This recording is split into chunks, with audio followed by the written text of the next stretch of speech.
Halo semua, kami dari kelompok 1 akan menjelaskan apa itu virus dan cara hidup virus. sebelumnya perkenalkan, nama saya Asrafisa Mantrisan Setiono, absen 6. Saya Muhammad Alriali Fatifah Levi, absen 25. Saya Aurelia Faiza, absen 7. Saya Karissa Dwi Yulia, absen 10. Saya Herina Mengifti, absen 17.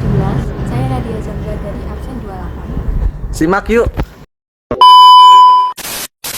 Virus adalah mikroorganisme yang ukurannya sangat kecil.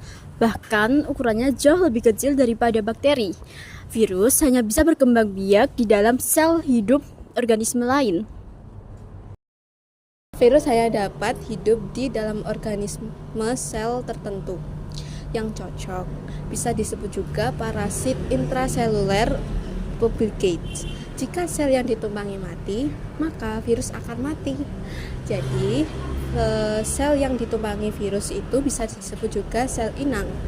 Nah, sel inang ini dapat berupa uniseluler ataupun multiseluler, mulai dari bakteri, protozoa, jamur, tumbuhan, manusia, dan hewan.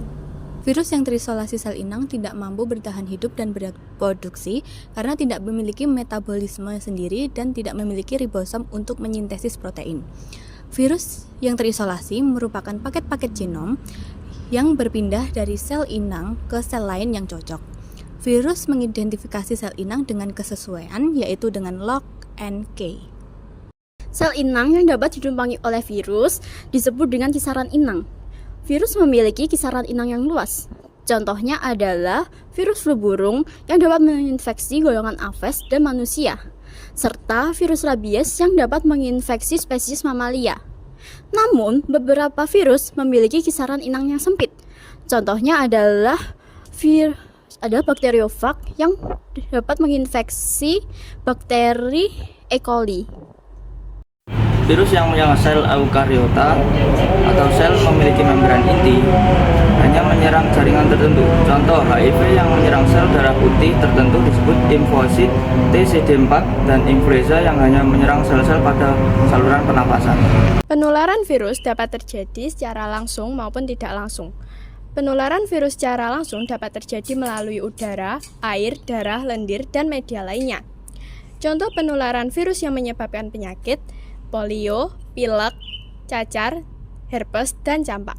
Sementara contoh penularan secara tidak langsung terjadi melalui perantaraan vektor atau hospes perantara, yang contohnya yaitu flavivirus atau virus dengue yang menjadi penyebab demam berdarah pada manusia yang membutuhkan vektor nyamuk Aedes aegypti. Kesimpulannya adalah virus adalah mikroorganisme yang sangat kecil yang hanya bisa berkembang biak di dalam sel hidup organisme yang cocok.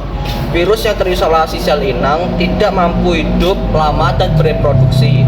Virus yang menyerang sel eukariota hanya menyerang jaringan tertentu. Penularan virus dari suatu sel inang ke sel inang lainnya terjadi secara langsung dan tidak langsung. Sekian penjelasan dari kami, terima kasih sudah menonton. Dadah.